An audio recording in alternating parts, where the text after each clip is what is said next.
ఉన్న భారతదేశం గుడ్లప్పగిచ్చి చూస్తుంది. ఇది మన దేశానికే గౌరవం కాదు.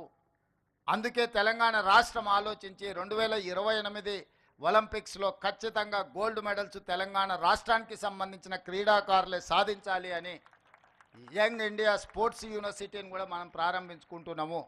మొన్ననే మనం ఆర్డినెన్స్ తీసుకొచ్చిన అసెంబ్లీలో బిల్లు పాస్ చేసి స్పోర్ట్స్ యూనివర్సిటీతో పాటు స్పోర్ట్స్ అకాడమీ ఎవరైతే టాలెంటెడ్ పిల్లలు ఉన్నారో వాళ్ళకు పూర్తిగా గవర్నమెంట్ శిక్షణ ఇచ్చి వాళ్ళకి అన్ని వసతులు ఏర్పాటు చేసి క్రీడలలో వాళ్ళని రాణించే విధంగా వాళ్ళకి శిక్షణ ఇవ్వాలి అని ఈరోజు రాష్ట్ర ప్రభుత్వం నిర్ణయం తీసుకున్నది. ఈరోజు మనము క్రీడలలో రాణించకపోతే మన దేశం యొక్క గౌరవం ప్రతిష్ట ప్రపంచ దేశాల ముందు రాణించదు. వీటన్నిటిని దృష్టిలో పెట్టుకోవాలి. మీకు తెలుసు నిఖత్ జరీన్ అని ఒక అత్యంత సామాన్యమైన కుటుంబం నిజామాబాద్ నుంచి బాక్సింగ్ ఛాంపియన్షిప్ సాధిస్తే ఆ అమ్మాయికి మనము స్పోర్ట్స్లో రాణించినందుకు DSP post group 1 DSP post డైరెక్ట్గా అన్ని మినహాయింపులు ఇచ్చేసి ఆ అమ్మాయిని డిఎస్పి అధికారిగా నియమించినాం.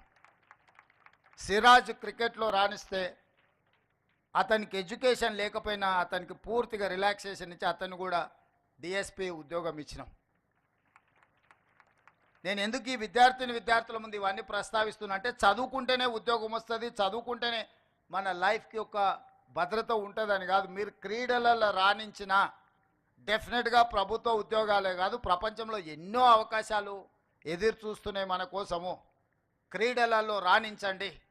మల్టీ టాలెంటెడ్ ఇంతకుముందు అక్కడ పిల్లలు మరి వాళ్ళ ట్రైనింగ్ ఎవరు ఇచ్చినో అద్భుతంగా మృదంగ వాద్యం కానీ లేకపోతే ఇక్కడ నందకిషోర్ అబ్బాయి పాడిన విధానం కానీ ఇవన్నీ మీలో ఉన్న దాగిన మట్టిలో మాణిక్యాలు. మీరు వీటిని మీలో ఉన్న ఎక్స్ట్రా టాలెంట్ ఏది ఉందో టీచర్స్ కానీ ఇక్కడ ఉండే సిబ్బంది కానీ నా సూచన ఎక్స్ట్రా టాలెంటెడ్ స్టూడెంట్స్ని పికప్ చేయండి. అది స్పోర్ట్స్ కావచ్చు, గేమ్స్ కావచ్చు, అదర్వైజ్ అదర్ టాలెంట్స్ ఏవైనా ఉంటే వాళ్ళని గుర్తించండి, వాళ్ళకి శిక్షణ ఇప్పిద్దాము. వాళ్ళు భవిష్యత్తులో బాగా రాణించే విధంగా ప్రభుత్వం వాళ్ళకి అన్ని రకాల వసతులు మనం ఏర్పాటు చేద్దాము. మల్టీ టాలెంటెడ్ ఎడ్యుకేషనల్ హబ్గా మన వెల్ఫేర్ స్కూల్స్ని, కాలేజీలని, వెల్ఫేర్ హాస్టల్స్ని తీర్చిదిద్దాలి.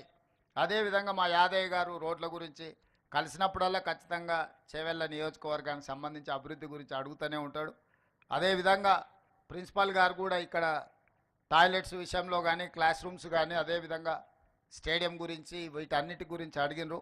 తప్పకుండా ఇక్కడ శ్రీధర్ అధికారిగా ఉన్నారు, వారికి సూచన చేస్తున్నా ఈ Chilkur residential social welfare residential స్కూల్స్కి ఏ ఒక్కటి కూడా తక్కువ ఉండడానికి వీల్లేదు. ఎనీ అదర్ కార్పొరేట్ స్కూల్తోని మనం కాంపిటీట్ చేయాలి.